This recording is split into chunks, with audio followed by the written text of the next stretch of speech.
Senator Sanders. Mostly, I want to know why Jim Bunning doesn't like France. But on another subject. Mr. Secretary, first of all, congratulations on the work that you are doing. I agree with what the President has said, and I think you have said that we are in a transformational moment. It is, to me, basically insane that we are importing every single year $350 billion worth of oil from abroad when we are sitting on technologies that can make us energy independent and substantially cut back on greenhouse gas emissions. And I think that's great. Senator Sanders and I share common goals. We both want to reduce imported oil and we want to generate electricity without greenhouse gas emissions. As a former submarine officer, I know that nuclear energy can replace oil directly in propulsion plants, and it does it with a power plant that's clean enough to run inside a sealed submarine. Maybe that's the technology Senator Sanders is getting ready to advocate. That is the goal that you are trying to achieve. Is that not right?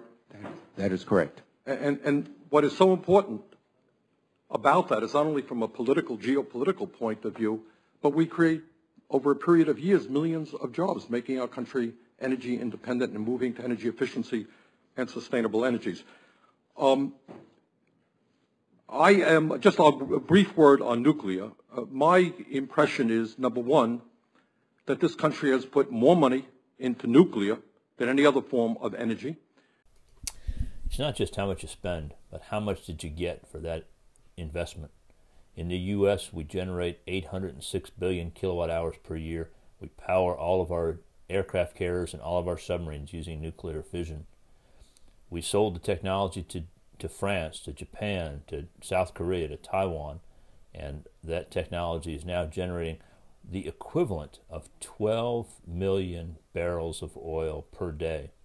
That's about 30% more than Saudi Arabia provides to the energy markets.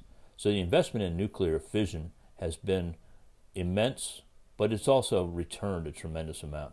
Here in the U.S., we haven't built a new nuclear power plant in several decades. Part of that is due to management issues. Part of it is due to a focused, organized opposition, often supported by those who compete with nuclear fission, people who want to burn coal, oil, and natural gas. Number two, that if you want new energy, you know what the most expensive way of getting it? Go nuclear. That's the most expensive way. Here's what we know about the cost of generating electricity. There are 5 reliable sources of electricity in the United States: hydro, nuclear, coal, natural gas, and oil. Hydro costs about half a cent a kilowatt hour. Nuclear costs 1.9 cents a kilowatt hour. Coal, cheap coal, costs 2.75 cents a kilowatt hour. Natural gas costs over 8 cents a kilowatt hour, and oil costs over 17 cents a kilowatt hour as of 2008. Nuclear is the second cheapest electricity source in the power grid by a large margin.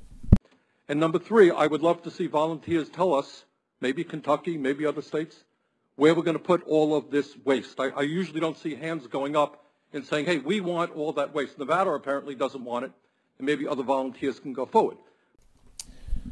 If I represented a state, I'd tell Senator Sanders, bring it here. I'd take the used nuclear material. The government currently receives about $800 million per year for the service of taking away the material, and that's generated by only charging 1 mil per kilowatt hour, 1/10 of 1 cent for every kilowatt hour of nuclear electricity that's generated. The material has never hurt anyone. We know how to handle it carefully using time, distance, and shielding. We put it in easily monitored containers, and it doesn't take up much space. If you put it on a single football field, it wouldn't even cover the goalposts. So for Senator Sanders and all the rest of the states, I'd say, here's an opportunity, bring it here. I'm going to let you all in on a little secret. If I was in the room with representatives of other states talking about the responsibility of accepting used nuclear material, I'd act reluctant.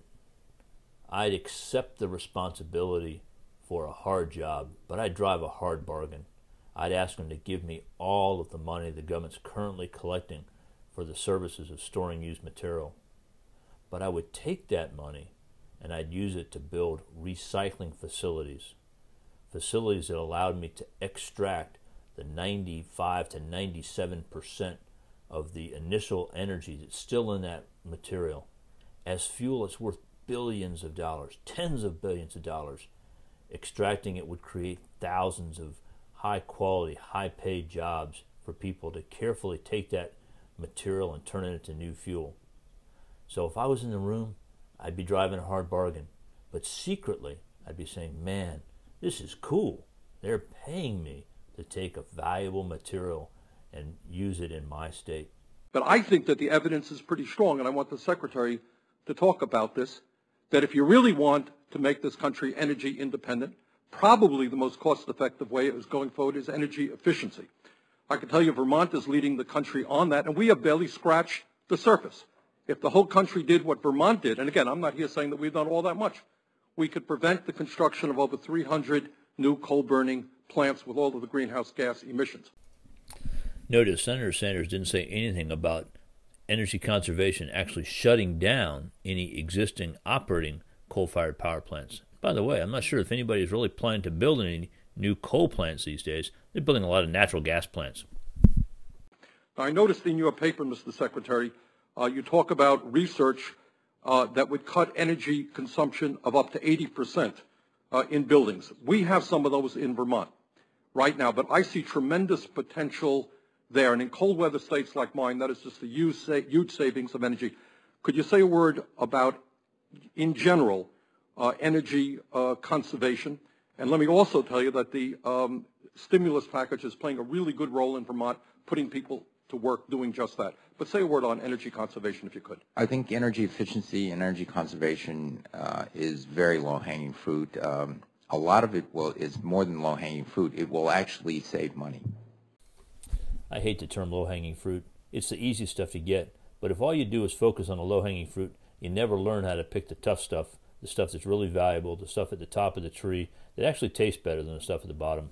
And we are working very hard. We're put out a call for proposals and part of our ECBG grants, the Energy Conservation Block Grants, to look at how one can develop self-sustaining programs, not using tax dollars, but get a mechanism in place where homeowners, for example, can have the confidence they can say, if I borrow this amount of money, I will actually save more money on my energy bills than the interest I have to pay on the loan. And I have the confidence this will occur.